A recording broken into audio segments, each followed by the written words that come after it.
Come here. That's a little better.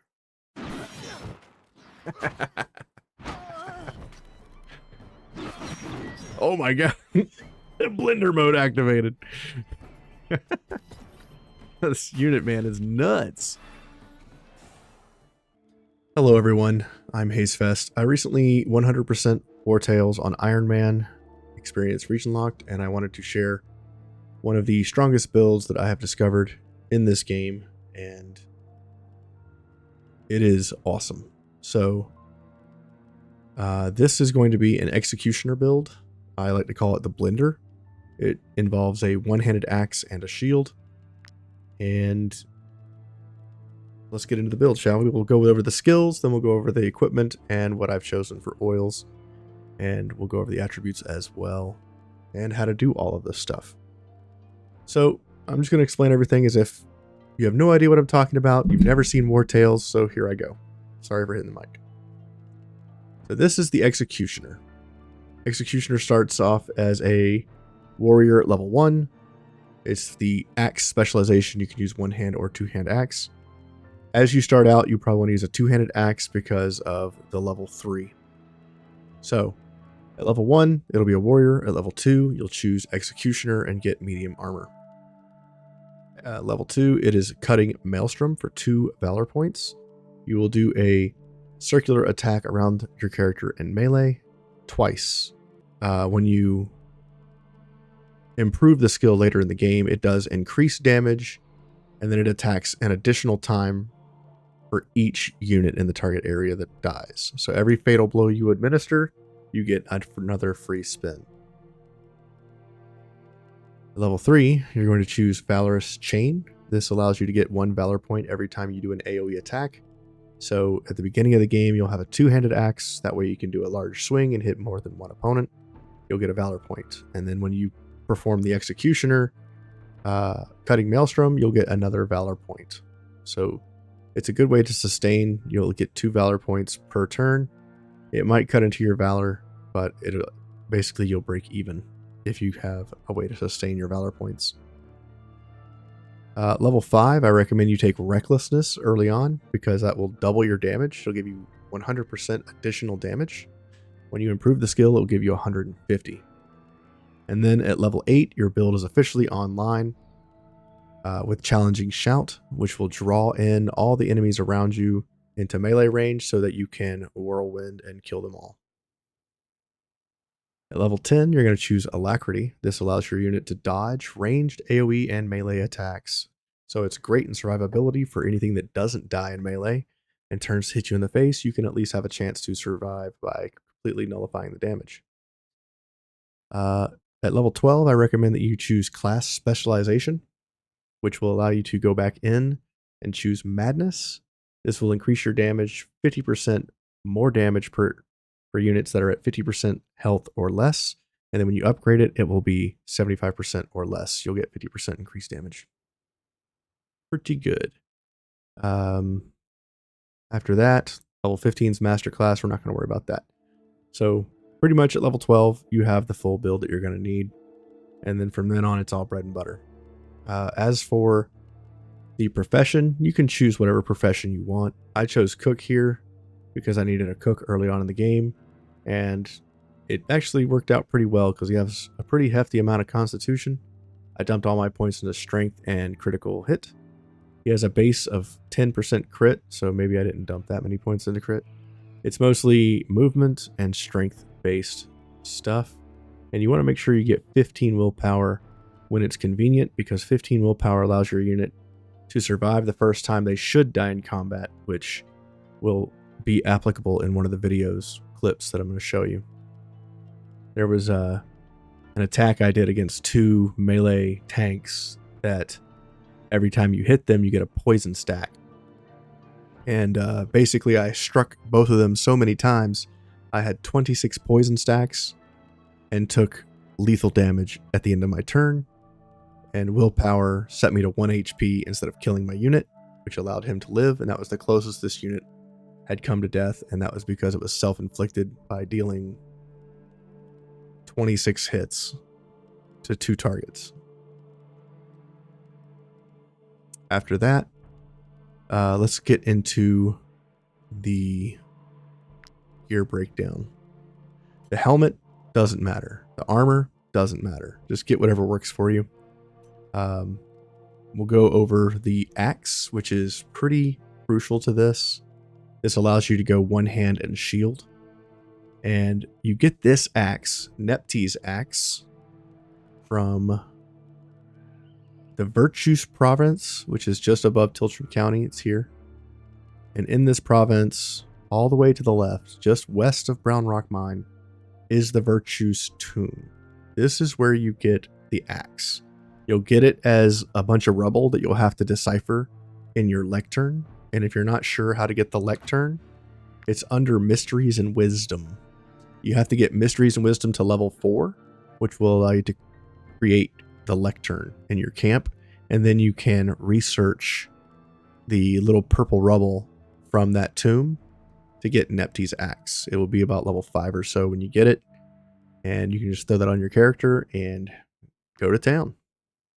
You can just throw on any shield that you want as well. Go back to the character here.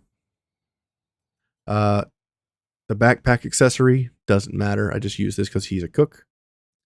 The armor, whatever you can find or create. And then as soon as you can get 3 armor layers in it, just put strength layers, or if you can afford the ghost, what is it?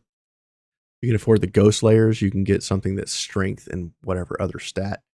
I prefer the serpent because it adds crit and strength, but you can also use the reinforced layer of the stag, which is what you get early on, which is 2 strength and armor. It doesn't matter. You just want strength and something else if possible. The helmet doesn't matter. I found this unique helmet and it's kind of garbage, but I threw enhanced visibility on it from another helmet. And the way that you get that helmet, this is a stamp, and you can add stamps by dismantling other items. And the way that you do that is on your Tinkerer. Once you get to Master Tinkerer, at the very bottom, you can see can remove stamps from helmets by dismantling them. This might not be a master level, but it's definitely a tinkerer skill. So just level up your tinkering until you're able to rip stamps off of helmets, and then just start dismantling all the helmets that you find, and you can slap whatever you want onto the helmets that you have. So the one that I chose, the stamp that I chose, is Enhanced Visibility, which says every time this unit is engaged by an enemy, they perform an attack of opportunity. So if this unit doesn't go and someone engages him, he's going to swing at them. Or after I kill a bunch of people and there's no one left around him and I can't move anymore, if someone attacks him, he'll attack with an attack of opportunity, which is fantastic. Back to the weapon. The oils that I recommend are Whetting oil, which is 50% chance to apply bleeding to your target. And then Bleeding oil, which says every time a skill does damage to a bleeding enemy, there's a 25% chance to trigger bleeding damage. Now, when this character is fighting and whirlwinding and doing a bunch of damage to a whole bunch of units, if multiple units are bleeding and you're hitting multiple units that are bleeding, the bleeding oil triggers on all of them. So if you hit enemy A and enemy B is bleeding and both of those units are bleeding, you'll trigger bleeding oil or have a chance to trigger bleeding oil.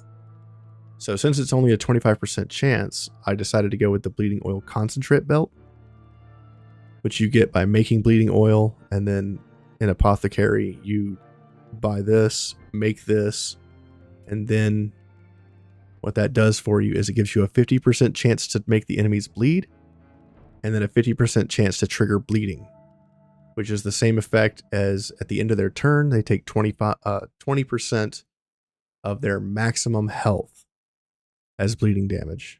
So every hit that you attack the 4 to 6 people that you're attacking, you have a chance to trigger bleeding on all of them, which if it triggers 4 times, they die, because currently I am using Bleeding Mastery. Let me just get out of this real quick. Go here. If I scroll down, I have Bleeding Mastery, which increases the bleeding effects and the bleeding effectiveness by 5% of the target's HP. So each of my bleeding ticks hit for 25% maximum health. So 4 ticks kills an enemy, and that happens quite often on this unit. Lastly, the shield. Now, a lot of people believe that this shield no longer drops, but I can tell you right now, it does drop. Not only does it drop, but while I was recording some of these videos, it dropped for me again. So originally, when I was using this shield, I was using this level 8 version that I'm showing you now on the right side of the screen. I found this in the Ludern area on an assassination contract against the Guard. So the Guard is the faction that these defenders Roundels drop from. And I found this at level 8, and I've been using it since level 8.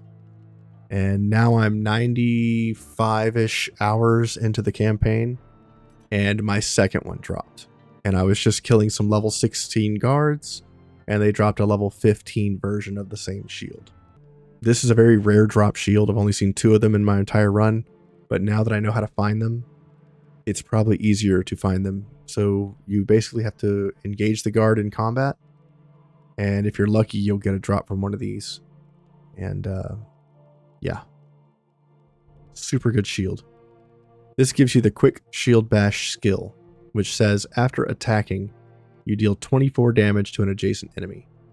So when you're attacking and doing your cutting maelstrom and you hit 5 targets, you get 5 shield bashes every swing.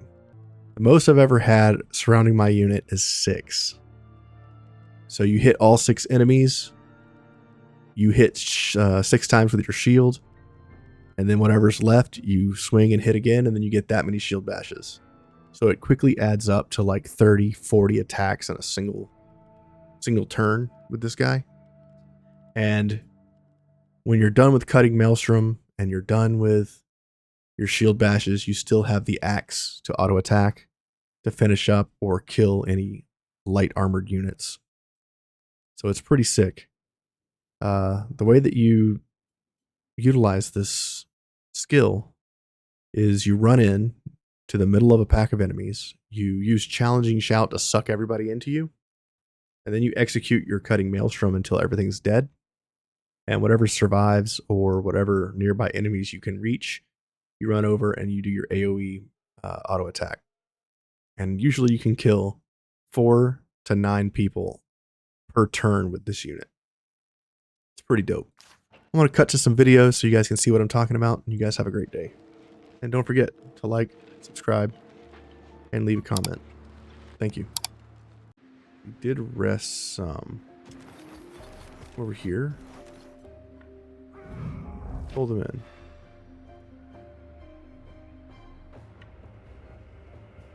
Move 1 slot down. Attack the 2 strong guys. Alright, spin to win, baby. We might kill this guy before we get through his armor.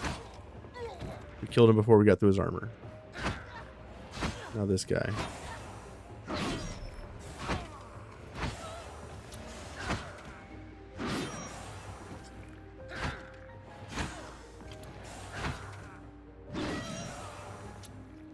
We almost killed him.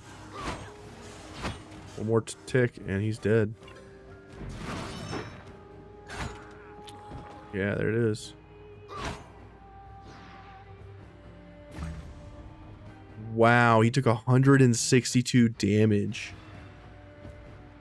Oh no. He's in trouble.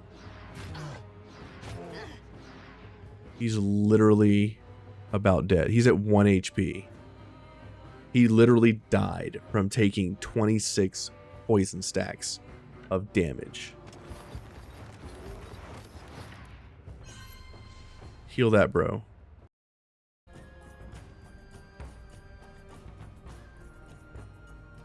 Yeah.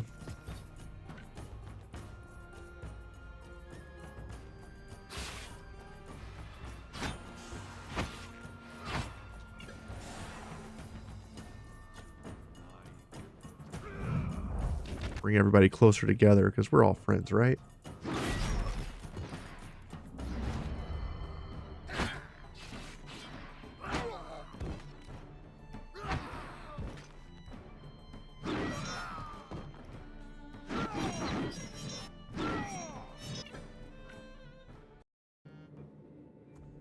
I mean, how can I not do this?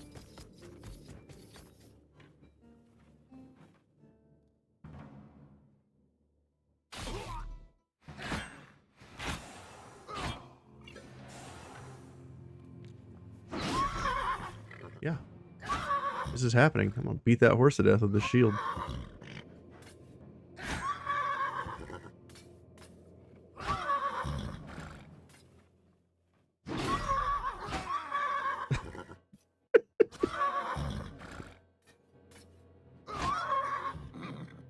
A lot of armor on that horse.